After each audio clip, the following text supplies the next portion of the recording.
Bismillahirrahmanirrahim. Assalamualaikum warahmatullahi wabarakatuh. Alhamdulillahi rabbil alamin. Wabihi nasta'inu ala umuri dunya waddin. Wassalatu wassalamu ala ashrafil anbiya'i wal mursalin. Nabiyyina Muhammadin sallallahu alaihi wa ala alihi wa ashabihi. Wa man sara ala nahjihi ila yaumi liqa'i rabbih. Amma ba'd. Allahumma 'allimna bima yanfa'una wanfa'na bima 'allamtana wa zidna 'ilma. Alhamdulillahi rabbil alamin. Kita bersyukur kepada Allah Subhanahu wa taala atas nikmatnya yang sangat banyak Allah limpahkan kepada kita.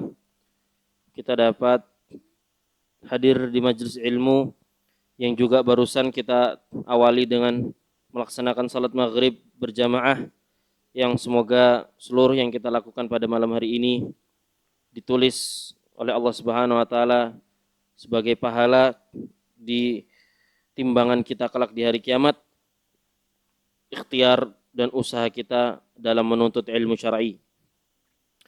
Kaum muslimin dan muslimat rahimani wa rahimakumullah. Alhamdulillah, setelah kita sempat vakum lama membahas kitab ini di bulan Ramadan, maka kita melanjutkan kembali pembahasan kita dengan kitab Al-Wajiz karya Syekh Abdul Azim Ibn Badawi Al-Khalafi hafizahullah ta'ala, yang mana kita masih berada di Kitabul Buyu, kitab tentang bab-bab yang berkaitan dengan jual beli, yang lebih pasnya kita masuk bab baru yaitu bab muzara'ah. Kalau di buku terjemah di halaman 677. Setelah kemarin yang lalu kita membahas tentang riba, ya, membahas tentang riba, bahayanya riba, bagaimana bentuk-bentuk riba, dan itu sudah kita lewati. Tinggal kita murajaah nanti. Kemudian kita masuk ke bab baru yaitu bab muzara'ah, halaman 677. Qala al-muallif rahimahullah hafizahullah taala, kata muallif, beliau mengatakan ta'rifuha, pengertian muzara'ah. Apa sih muzara'ah itu? Ya. Muallif mengatakan muzara'ah secara bahasa al-mu'amalatu 'alal ardi bi ba'di ma yakhruju minha. Secara bahasa muzara'ah artinya kerjasama mengelola tanah dengan mendapatkan sebagian dari hasilnya. Ini secara bahasa. Adapun secara istilah fiqih, ya, i'ta'ul ardi liman yazra'uha ala an yakuna lahu nisfu ma yakhruju minha aw nahwuhu. Secara istilah muzara'ah itu pemilik tanah memberi hak mengelola tanah kepada seseorang petani dengan syarat bagi hasil atau semisalnya. Ya. Jadi muzara'ah itu ada pihak yang mempunyai tanah, kemudian pihak B yang pekerjanya, petaninya, pengelola tanahnya. Maka ketika pihak A bekerja sama sepakat dengan pihak B, bahwasanya pihak B akan mengerjakan tanahnya pihak A, lalu bagi hasilnya sekian dan sekian, maka akad ini disebut akad muzara'ah. Ya. Akad muzara'ah. Dan akad muzara'ah ada di dalam syariat Islam. Ya. Dalilnya yaitu hadis an Nafi' anna Abdillah bin Umar radhiyallahu anhuma akhbarahu, dari Nafi', dari Abdullah bin Umar, bahwa ia pernah mengabarkan kepada Nafi' bahwa Nabi sallallahu alaihi wasallam amala ahla Khaybar bi syatrin ma yakhruju minha min tamrin aw zar'in.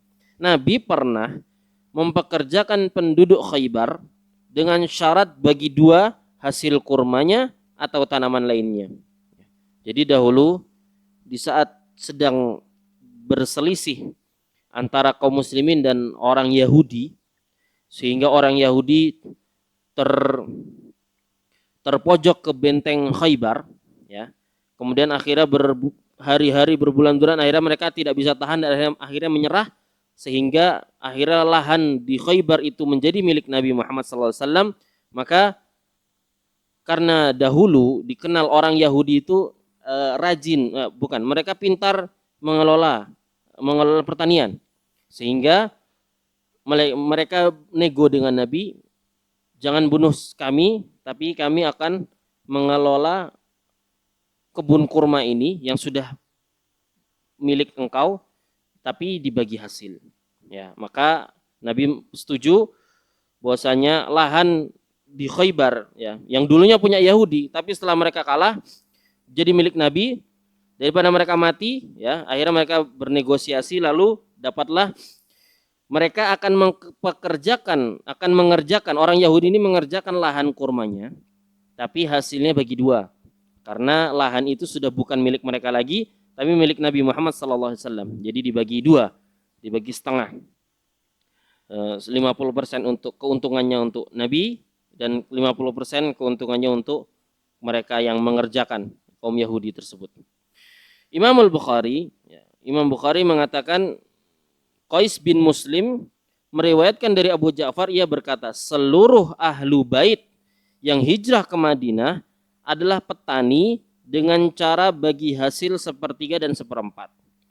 Di antaranya lagi yang telah melaksanakan muzara'ah adalah Ali, kemudian Sa'ad bin Malik, Abdullah bin Mas'ud, Umar bin Abdul Aziz, Al-Qasim, Urwah, keluarganya Abu Bakar, keluarganya Umar, keluarganya Ali dan Ibnu Sirin. Jadi ini dalil bahwasannya muzara'ah itu boleh dalam syariat Islam.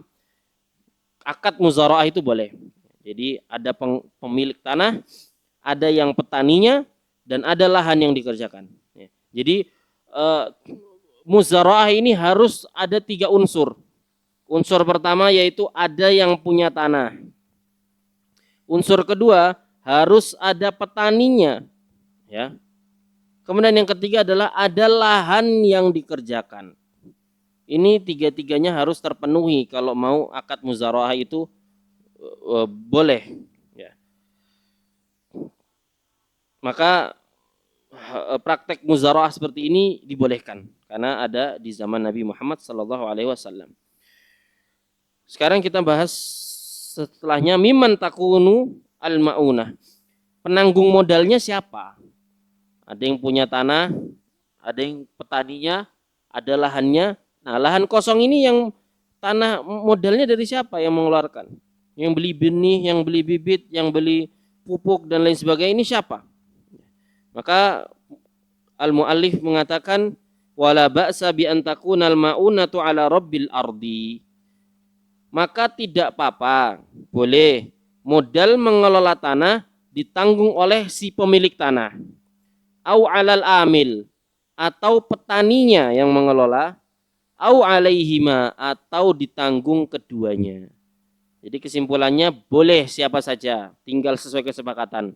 Apakah yang pengelola, apakah petaninya, atau yang punya tanah, atau bagi dua-duanya, ya. Dalam Fathul Bari, Imam Bukhari menuturkan, Umar pernah mempekerjakan orang-orang untuk menggarap tanah dengan ketentuan, jika Umar yang memiliki benih, maka dia mendapat separuh dari hasilnya. Dan jika mereka yang menanggung benihnya, maka mereka mendapatkan begitu juga. Lebih lanjut, Imam Bukhari mengatakan, Al-Hasan menegaskan, tidak mengapa jika tanah yang digarap adalah milik salah seorang di antara mereka, lalu mereka berdua menanggung bersama modal yang diperlukan, kemudian hasilnya dibagi dua. Ini juga menjadi pendapat Az-Zuhri. Jadi kesimpulannya, yang modalnya dari siapa? Bebas, sesuai kesepakatan. Mau petaninya yang punya modal, ngeluarin modal, atau pemilik tanah yang ngeluarin modal, atau dua-duanya, ya. Karena ini kembali ke kesepakatan. Ya, kembali ke kesepakatan. Nanti kesepakatan itu mempengaruhi bagi hasil persentasenya, tidak apa-apa, ya. Misalkan karena yang mengeluarkan modal adalah petaninya, maka petaninya minta 40% misalkan, atau minta 50%, yang punya tanah 50% dari hasilnya. Maka ini kembali ke kesepakatan. Sebelum masuk bab setelahnya, kita ambil dulu satu bab di luar kitab, ya, tentang syarat-syaratnya, ya. syarat-syaratnya muzaraah ini apa? Syarat pertama muzaraah adalah yang memiliki tanah dan petaninya, pekerjanya itu harus berakal dan mumayyiz. Ya. Maka tidak boleh jika pemilik tanahnya muslim atau pemilik tanahnya sudah mumayyiz, sudah balik, sudah berakal, waras, normal, kemudian ternyata pekerjanya tidak waras misalkan, mungkin atau pekerjanya masih anak kecil yang belum balik, yang belum paham, atau mungkin anak autis dan lain sebagainya, maka ini tidak sah karena tidak berakal dia. Bisa jadi dia dibohongi oleh sang pemilik tanah, maka ini tidak boleh. Ini syarat yang pertama. Kemudian syarat yang kedua adalah lahan yang mau dikerjakan itu bisa ditanam, ya, bukan lahan yang nggak bisa ditanam. Maka ini harus jelas. Ini kembali lagi ke syarat halalnya jual beli yang paling dasar, yaitu tidak boleh ada gharar atau ketidakjelasan. Kalau lahannya tidak bisa ditanamin, ya tidak boleh adanya muzaraah di situ. Ya buat apa? Malah capek-capek doang, tapi nggak dapat apa-apa. Ya, itu syarat yang kedua. Tempatnya harus bisa ditanam. Kemudian yang ketiga, harus diketahui secara jelas yang mau ditanam, yang mau digarap di lahan itu apa tanamannya. Apakah satu jenis tanaman, atau dua jenis tanaman, atau tiga jenis. Kalaupun jenis ini yang apa, misalkan mangganya mangga apa. Ini masuk ke dalam hukum asal dari jual beli, harus jelas, tidak boleh gharar. Jangan sampai pemilik tanah itu enggak tahu pekerjanya ini mengerjakan apa di lahannya. Nanam apa, enggak tahu menahu. Jangan, ya. Karena akadnya harus jelas. Kemudian yang keempat, yaitu akad waktunya harus jelas. Berapa lama ini kerjasamanya kita, ya? Apakah 5 tahun? Apakah 10 tahun? Jangan ya wis kerjakan aja dulu sambil jalan, enggak bisa. Itu berarti belum jelas akadnya, ya. Gharar itu nanti maksudnya. Maka harus jelas, misalkan kita kerjasama selama 10 tahun, bagi hasil 50-50, modal dari sampean, ya sudah. Berarti sudah disepakati sampai 10 tahun. Maka ini yang syarat keempat. Jadi yang 4 syarat tadi, pemilik dan pekerjanya harus berakal, mumayyiz. Tempatnya bisa ditanamin, ya. Kemudian yang ketiga, diketahui apa yang ditanam. Kemudian yang keempat, akadnya jelas waktunya. Oh, bukan cuma waktu, deng, jelas, pokoknya akadnya jelas. Tanahnya juga harus jelas, ya. Misalkan orang juragan punya tanah banyak, jangan udah kamu kerjain tanahku yang di sana gitu. Di sana mana? Ya di sana pokoknya. Nah, itu enggak jelas, ya. Harus jelas. Kerjakan tanah saya di lokasi ini, di kecamatan ini, di desa ini. Itu luasnya 100 meter misalkan. Kamu kerjakan 100 meter dari depan, sudah saya patok. Nah, itu berarti jelas. Dia cukup mengerjakan itu. Harus serba jelas. Namanya akad seorang muslim yang syar'i itu semuanya serba jelas. Tidak ada samar, tidak ada abu-abu, tidak ada nanti saja yang penting jalan dulu, tidak. Ya, karena ini berkaitan dengan untung dan rugi. Tidak bisa kita pakai nanti sambil jalan, wes tanam dulu aja nanti kita obrolkan lagi. Tidak bisa seperti itu. Harus jelas dari awal. Karena dengan jelas di awal, maka akan menghindari berbagai macam keributan di kemudian hari. Ya. Kalau ternyata belum ditentukan, wis kerjakan aja. Ternyata lahan yang dikerjakan sangat-sangat untung banyak. Maka pemilik tanah bilang, oke, 70-30 ya loh, 70-30.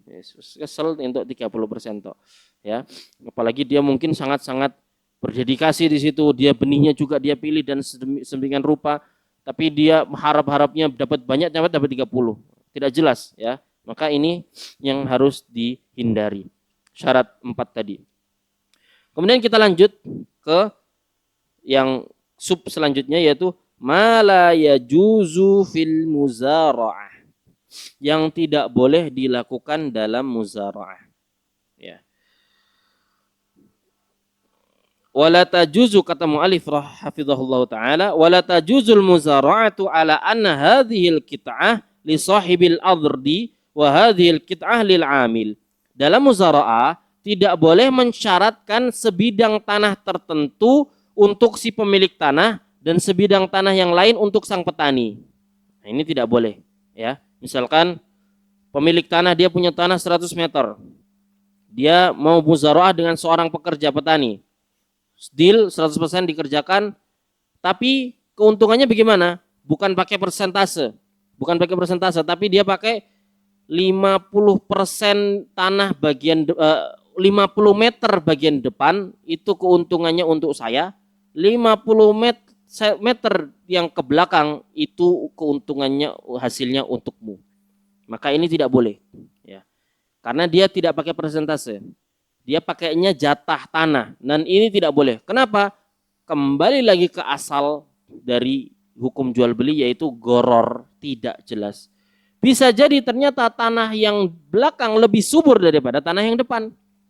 Sehingga pemilik tanah rugi, yang petaninya untung. Karena petaninya untung banyak, subur, yang pengelola tanahnya pas dapat jatah yang tidak subur, tidak untung. Atau bisa jadi pelanggaran juga nanti, misalkan pekerja ini dia sudah tahu, oh jatahku ki 50 meter ke belakang, jatah sing duwe 50 meter ke depan, arep ditanami wit opo? Ya wis sing tak ramut yang saya rawat 50 meter ke belakang saja.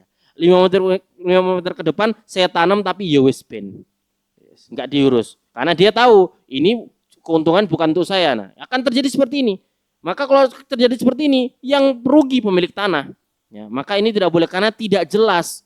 Ya, tidak jelas. Ini maka untuk menghindari berbagai macam hal yang merugikan seperti itu, maka pembagiannya dalam muzaraah harus pakai persentase dari hasil keseluruhan. Ya, dan ini pernah terjadi. Ya, di kisah dahulu, bahwasanya dulu pernah dari hadis Handalah bin Qais dari Rafi bin Khadij, ia berkata, telah mengabarkan kepadaku dua orang pamanku bahwa mereka pernah menyewakan tanah pada masa Nabi dengan sewa hasil yang tumbuh di parit-parit atau dengan sesuatu sebidang tanah yang dikecualikan oleh si pemilik tanah. Maka Nabi melarang hal itu. Jadi pernah dulu ada orang yang muzaraah, tapi dia bilang, kamu jatahmu adalah yang bagian pinggir-pinggir saja. Tapi bagian yang tengah itu hasilnya dari tanaman itu untuk pemilik 100%. Maka ini tidak boleh, ya. Maka Nabi sallallahu alaihi wasallam melarang hal itu. Kemudian Handalah bin Qais bertanya, bagaimana sewa dengan dinar dan dirham? Maka jawaban Rafi, tidak mengapa sewa dengan dinar dan dirham. Yang dilarang dari hal tersebut adalah kalau orang-orang yang mempunyai pengetahuan perihal halal dan haram memperhatikan hal tersebut, niscaya mereka tidak membolehkannya karena di dalamnya tergantung bahaya. Jadi intinya dulu pernah seperti itu.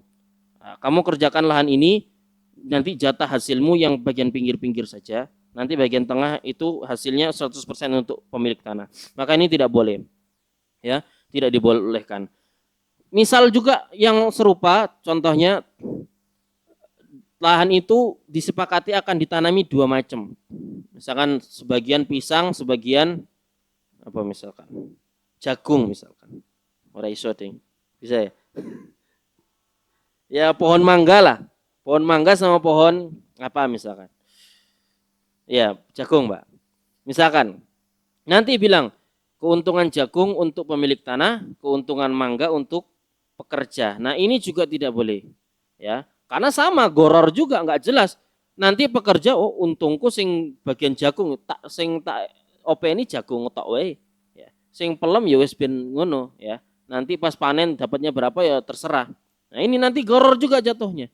Maka yang boleh adalah berapapun tanaman yang akan ditanam di situ sesuai kesepakatan awal, maka dibagi hasil sesuai persentase yang disepakati di awal. Apakah 50-50? Apakah 70-30, apakah 60-40 dan lain sebagainya. Ya. Jadi harus pakai persentase dari hasil, tidak boleh pakai jatah dan tidak boleh juga pakai nominal. Misalkan kamu kerjakan ini lahan saya, silahkan tanami terserah. Saya minta keuntungan 10 juta, sisanya terserahmu. Nah ini tidak boleh, karena goror, tidak jelas. Tidak jelas bagi si petani. Kalau pas dia untung banget, ternyata dia keuntungannya dari menjual hasil itu bisa sampai 100 juta, maka untung dia 90 juta. Banyak sekali. Tapi kalau pas dia lagi gak subur misalkan, dimakan hama, kemudian tidak jadi, keuntungannya cuma 5 juta, maka dia harus nombok 5 juta ke orang pemilik tanah. Dan ini gharar, tidak jelas keuntungannya dari awal. Ini sama kayak mungkin kalau orang kerja bagi hasil gitu Pak ya. Kayak apa? Ojek biasanya. Atau taksi atau apa ya. Kan kalau nggak salah mereka tidak pakai persentase. Tapi pakainya setoran. Atau ya taksi kalau nggak salah atau apa. Wallah alam, mana lupa. Jadi setiap hari itu dia harus setor sekian ke perusahaan. Kalau untungmu luwih akeh saka sekian itu ya untungmu. Berarti awakmu sergep. Tapi nek kamu males, pokoknya setiap hari kudu ngekei 100.000 ning kene. Nah, itu tidak boleh. Karena itu tidak jelas keuntungannya. Bagi hasilnya tidak jelas. Ya, itu tidak boleh. Jadi yang muzaraah itu harus jelas persennya. Harus jelas dari awal persen. Kita berapa persen ini. Terus ada pertanyaan biasanya. Terus apa yang bedain muzaraah sama mudorobah sama ijarah? Muzaraah sama mudorobah itu mirip-mirip. Muzaraah itu bagi persentasenya dari hasil. Contoh, jual nanam rambutan ternyata untung 10 kilo. Bagi 30-70 berarti si pemilik dapat 70 kilo, yang petani dapat 30 kilo. Ini mudharabah. Ini muzaraah yang kita tadi bahas. Kalau mudharabah, itu misalkan ada orang, dia punya uang, punya lahan, punya jualan. Terus ada temannya ini, dia pintar ngelola toko. Maka mereka kerjasama, oke kita kerjasama di toko ini, saya punya sudah ready, kamu tinggal menjalankan dan mengelola, kita bagi 30-70%. Maka kalau mudharabah, hasil keuntungan murninya berapa, baru dibagi 30-70. Tapi kalau muzaraah itu hasilnya apa? Nek buah, ya wes buahnya berapa? 100 kilo. Ya sudah, berarti 30 kilo sama 70 kilo. Tapi kalau mudharabah lebih umum lagi, dari keuntungannya itu berapa, dibagi 2. Mirip-mirip, cuman bedanya muzaraah itu langsung dari hasilnya, tapi kalau mudharabah itu keuntungan aslinya. Ya, jadi boleh kerja sama orang, ya, jelas bagi-baginya sekian-sekian, ya sudah. Mau untung rugi tanggung bersama. Kemudian bedanya sama ijarah, sewa apa? Kalau sewa itu dia sudah ada biayanya. Misalkan lahan ini saya sewakan 10 juta. Ya sudah, sama dia dikerjakan, ternyata untungnya 100 juta dalam sebulan, ya sudah berarti dia cukup ngasih 10 juta ke si pemilik lahan karena akadnya sewa, bukan akad muzaraah, bukan akad bagi hasil, tapi akad sewa. Maka akad sewa, pemilik akan dapat sesuai yang dia sewakan berapa tanahnya. Misalkan tanah ini saya sewakan 10 juta sebulan. Terserah kamu pakai lahan buat apa. Ya wes, ketika dia kerja, hasil lahannya 100 juta, dia cukup ngasih 10 juta. Tidak seperti muzaraah. Kalau muzaraah itu syarat dari awal nggak boleh. Tapi kalau ijarah itu beda akadnya. Beda akadnya. Akadnya adalah akad sewa. Jadi bedanya di situ. Intinya kita kembali ke topik utama, muzaraah itu bagi hasil pakai persentase, tidak boleh pakai jatah pasti. Misalkan pemilik tanah dapat 100 juta pokoknya dari lahan ini, enggak boleh. Ya, tidak boleh karena tidak jelas, belum tentu sampai 100 juta. Hasil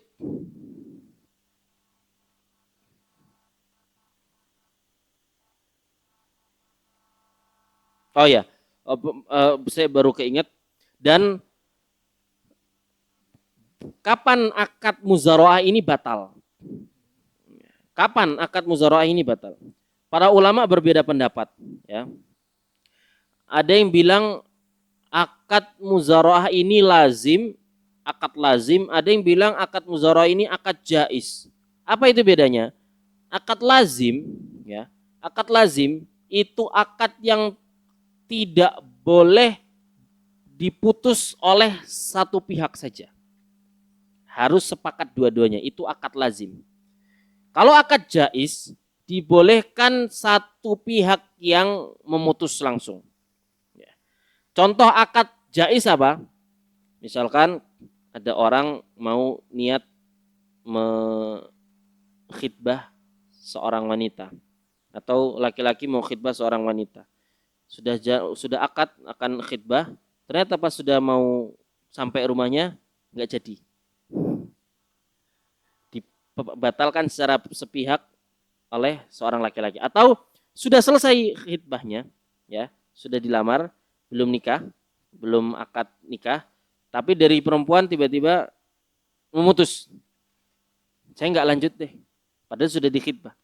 Maka ini boleh dilaksanakan sepihak saja, meskipun laki-lakinya tidak setuju. Terus nanti laki-lakinya marah, ya wes. Ini akad jaiz. Tapi kalau akad lazim itu harus dua-duanya setuju. Tidak boleh saya tok, oke kita batal, perjanjian muzaraah kita batal sampai di sini titik, nggak bagi hasil, nggak boleh. Itu akad lazim. Harus orang yang pihak yang lain juga setuju. Nah, ulama berbeda pendapat. Muzaraah ini akadnya lazim atau jaiz? Ya.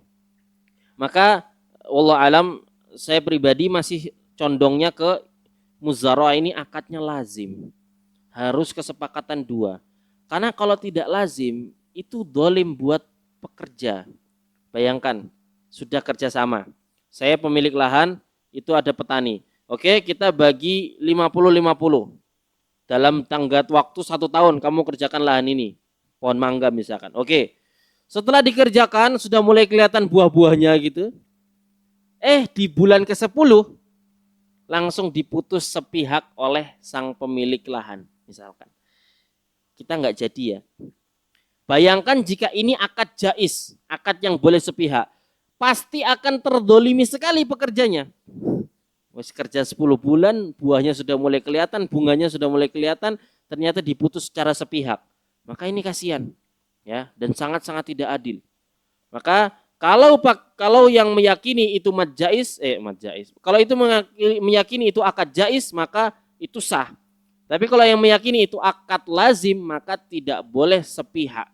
Harus orang yang petaninya juga setuju ini tidak lanjut. Ya. Tapi akad lazim ini bisa tetap batal dengan 3 syarat. 3 hal doang. Yang pertama, kalau ada kepentingan darurat. Contohnya, sudah bagi 50-50% sepakat.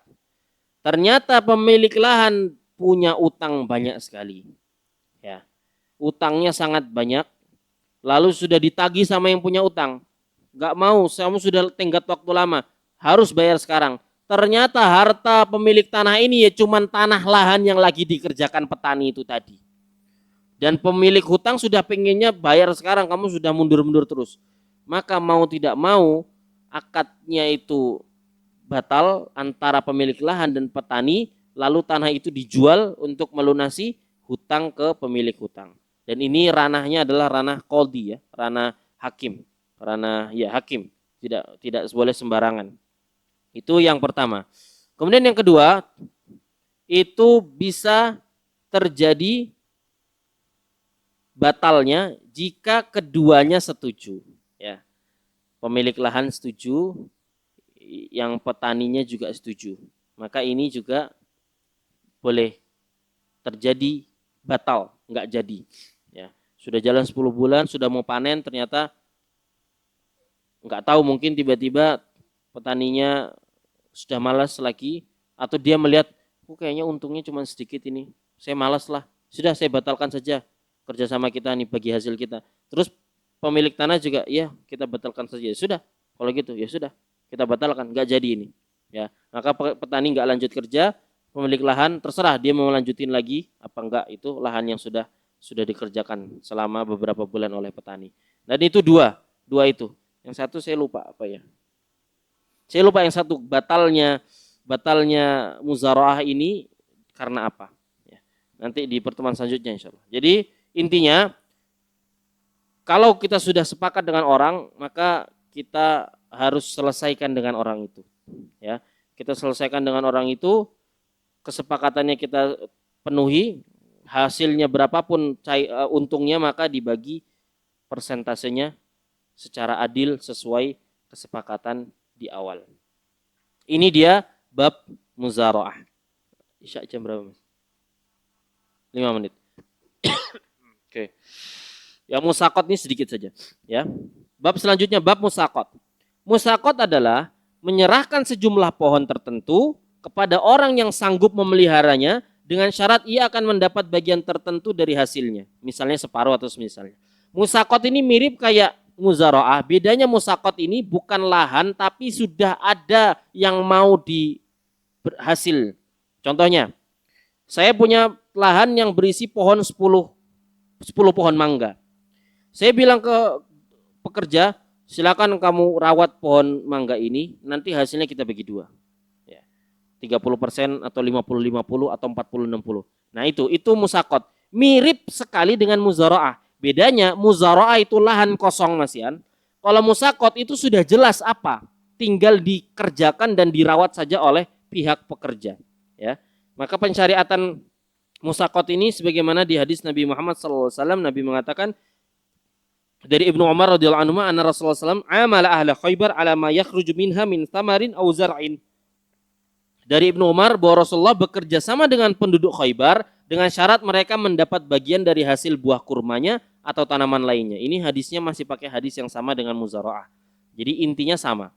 Intinya sama, syaratnya sama, yang tidak boleh juga sama.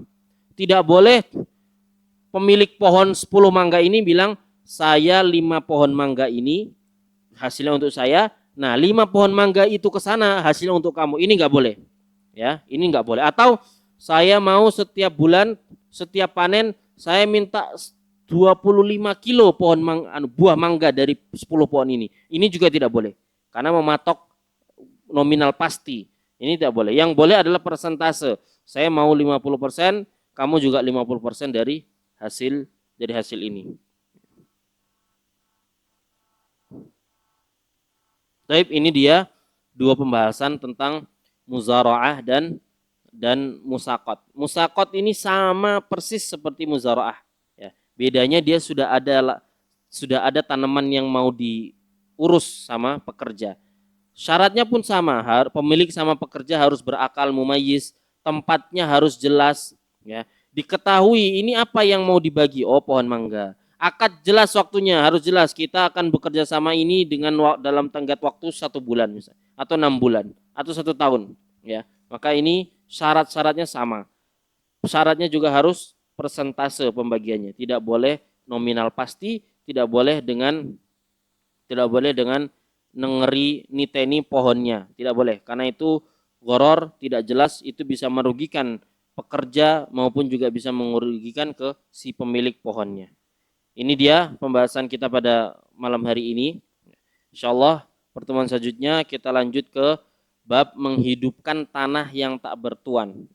Menjadikan tanah yang tidak ada pemiliknya menjadi subur lagi atau menjadi produktif lagi. Apa hukumnya? Dan bab selanjutnya bab ijarah, bab sewa menyewa dan lain seterusnya. Semoga Allah Subhanahu wa taala memudahkan kita untuk bertemu di pertemuan selanjutnya. Dan semoga Allah Subhanahu wa taala menjadikan ilmu yang kita ambil pada malam hari ini bermanfaat bagi kita semua dan juga bisa kita praktekkan di sehari-hari kita. Sudah. Nakhtim majlisana bidu'ai kafaratil majlis. Subhanakallahumma wa bihamdika asyhadu an la ilaha illa anta astaghfiruka wa atubu ilaik.